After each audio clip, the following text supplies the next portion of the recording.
This is Tower Hill in London. In front, you can just about make out the Tower of London and Tower Bridge.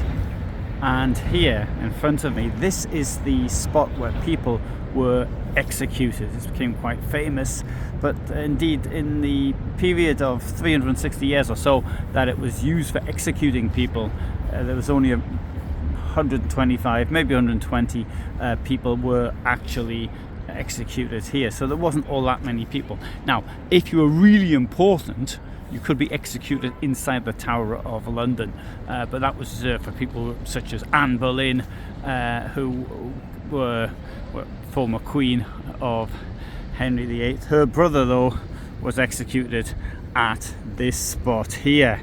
Now, to have a look at some of the dead who were commemorated here. And to say execution is probably not the right word, because the first person we got here is Simon of Sudbury, Archbishop of Canterbury.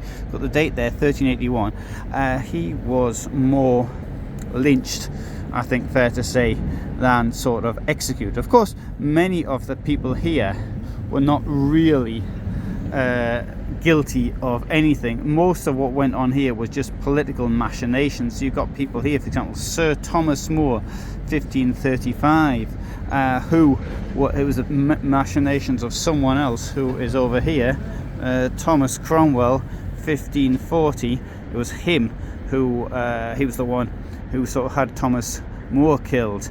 But these people, largely because of the treason, was defined usually as what the monarch didn't like, and you could be in favour one day and out the next. But if we come down here, the very last person to be executed in the United Kingdom, Simon Fraser, Lord Lovat, 1747. He was 80 years old when he was executed, and he supported both sides during the Jacobite rebellion. Well, he seemed to be supporting both sides. Now, in the 1715 rebellion, he'd supported the government, but in 1745 he'd come up for Bonnie Prince Charlie, even though he'd said he would support the government.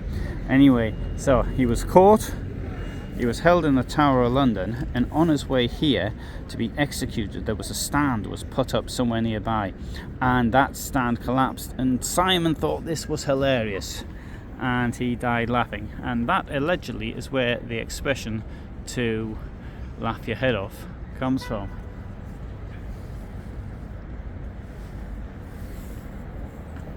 So I have done one or two videos on these people. Now, even though my area of interest is the Third Reich, largely 20th century communism and National Socialism and the Holocaust, I do have put occasionally something like this related to Tudor or indeed other periods. I've done things on Crusades, for example, but I am largely a 20th century person, so if you're interested in this sort of thing, my channel probably isn't the right one for you. But if you're interested in just in passing, then maybe it is.